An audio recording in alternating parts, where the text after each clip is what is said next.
ард түмдрүүгээ хандчиж үгээ хэлмээр л байх юм. Би Говьтай аймгийн Алтайсны хүүхэн л дээ.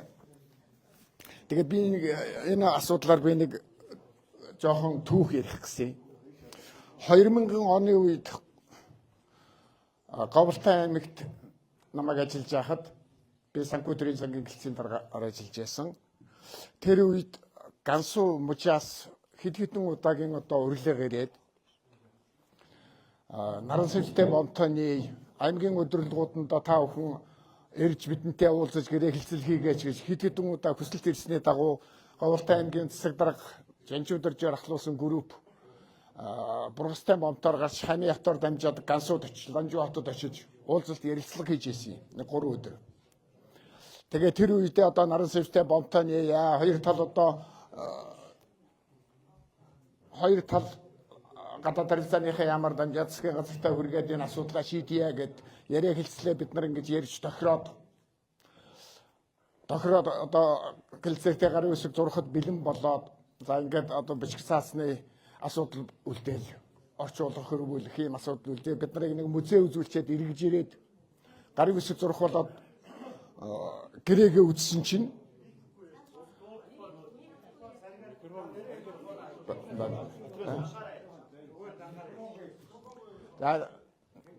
тэгээд гарын үсэг зурхаар ирсэн чинь гэрээн дээр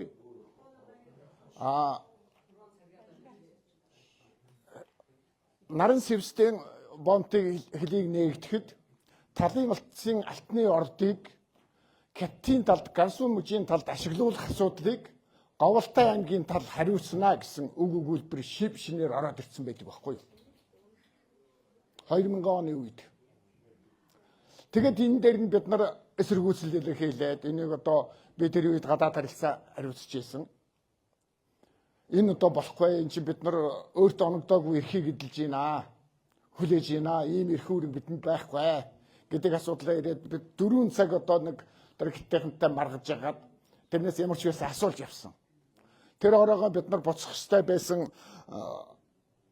орон Гансуу мужийн дарга хөлийн авалт хийгээд богоон суулгаж өгнө гэж яасан чинь хөлийн авалтанд нь орсон чинь Гансуу мужийн дарга нь чирээгүй орлогч нь гэж нэг хятад орж ирээд бид нарыг 2 цаг тачигт загнасан. Өдөөсөө зүгээр хүүхдээ загнаж байгаа юм шиг л гитар загнаад байсан. Юу яасан тэр хөлийн авалтанд орж хоол идэхтэй мантай бид нар энэ дэс хурдхан шиг явахын л гэдсэн нэг айдас төрж тэгж явж ийсэн. Бид нарыг тэгээд тачигт загнацгаа тэр хүн хайчгаагаараа яваад гэжсэн. Тэгээ бид нар нэг хөөгдөж ингэж ирж байсан юм аа. Энэ асуудлыг би 2 жилийн өмнө Амгаланбаатарт хэлсэн. Амгаланбаатар намайг нэг дуудаж уулзмаар байна гэдээ уулзсаад за ийм учиртай юм шүү. 2000 оны үед энэ асуудал чинь ингэж иргэжсэн юм шүү. Тэр наран сэвтэн бомб чинь заавал талын мэлцэс дагаа явдсан шүү. Хятадын сонирхол энэ байдаг юм шүү гэсэн. Тэр Хятадын талын мэлцэс хам авахгүй. Тэр дахин цаастай газар чамаа байхгүй. Бид нар хил дагуулад барьчихнаа. Замаа тавьчихна гэж хэлсэн. Хятадын тал Улаанбаатартай хар замаар танахыг холбоод өгье. Алтай хотыг чинь Улаанбаатараас сайхан болгоод хөгжүүлээд өгье гэж хэлсэн байгаа юм. Гэж надад ингэж ярьж ийсэн. Тэгтээ зэрэг эндээс ингээд энэ түүхээс ингээд бодоод үзэхэд энд бол Хятадын талд наран сэвстэй талын мэлцэс бол төрийн бодлогын хэмжээнд нь очсон юм байна. Хятадын биш юм гэхэд Гансуу мужийн хэмжээнд бол төрийн бодлогын хэмжээнд байна. 2000 оны үед одоогоос 20-30 жилийн өмнө ярьж исэн хүний үг өнөөдөр энэ дахиад яригдж байна гэдэг чинь тэр төрийн бодлого уламжлагдаа яваад байгаагийн шинж. Тэр дараах 20-30 жил суугаагүй шүү дээ. Тэгэхээр тэр төрийн бодлого байна. Нэг талаасаа Хятадын талаасаа. Монгол талаасаа яаж яах вэ гэвэл Монгол талаасаа 2016 онд сайхан бэлгийн засгийн газрын үед Говьтай аймгийн засаг даргад албан бичиг ирж ирсэн. Талын мэлцгийн газар нутгийг наран сэвстэй талын мэлцэс бол төрийн бодлогын хэмжээнд нь очсон юм байна. Хятадын биш гэхэд Гансуу мужийн хэмжээнд бол төрийн бодлогын хэмжээнд. 2000 оны үед одоогоос 20-30 жилийн өмнө ярьж ирсэн хүний үг өнөөдөр энэ дахиад яригдж байна гэдэг чинь тэр төрийн бодлого уламжлагдаа яваад байгаа гэж хэлж. Тэр дараа 20-30 жил суугаагүй шүү дээ. Тэгэхээр тэр төрийн бодлого байна. нэг талаас битгий талаас. Хоёр Монгол талаасаа яаж юм? Монгол талаасаа 2016 онд сайхан эдийн засгийн газрын хоолтой эдийн засаг дарга авах бичиг хийжсэн.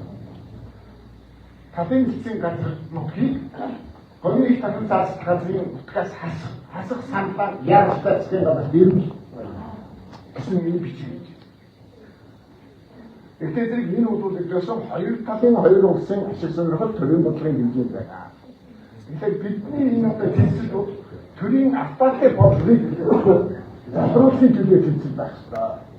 Яг төрийн Монголын төрийн автаатай бодлого гэдэг нь одоо тэр систем бодлогын нэмээ гэж засгийн газрын бүрийн хөтөлбөрт ороод улсын хурлаар батлагдсан байгаа бол энэ төрийн бодлого болчихсон. Төрийн бодлого. Тэгэхээр бид энэ автаатай бодлогыг батруулах асуудлыг хэлчихсэн. Энэ тэмцлийн хаан зорилго чиглэлийг одоо энэ илүү хандуулах байх зүг байхаар би ингэж боддог. Тэгээд энэ дээр маш их зохион байгуулалттай байна. Бид бол төрийн том одоо тэр махинацийн зэрэг бүлэглэлийн эсрэг босч байгаа хүмүүс гэж өөрсдөө бодох хэрэгтэй. Энэ яг нэг яриад байх бол төрийн эрхэмлэлд гарсан улсын их хурлын гишүүд. Энэ бол зөвхөн Амгалан Баатар биш. Амгалан Баатар бол шатрын хүн. Үүнийгээ явж байгаа Амгалан Баатарыг бүхэхэд байгаа. Сарн Алтан фракцийн Монгол Улсын намын одоо эрхэмлэгчийн мөнгөний төлөвсөн сонирхолтой хүмүүстэй нийлсэн энэ том бүлэглэл хийж байгаа шүү. Тийм учраас энэ бодвол ингэж зохион байгуулалттай тэнцэх шаардлагатай энэ дэс сум болгонд одоо зохицуулах шаардлага. Тэр төвчтэй одоо дэлгэрний хэлсэн гарын үсэг 100 мөнгөний гарын үсэг тулгуур одоо наад чинь Хавстаа гэх сумын секретарийг томилохгүй баталгаажуулахгүй хоёр сар яаж юм энэ бодлогоо дэмжүүлэх гэж. Тэр одоо бүр зарим төрийн аппарат шиг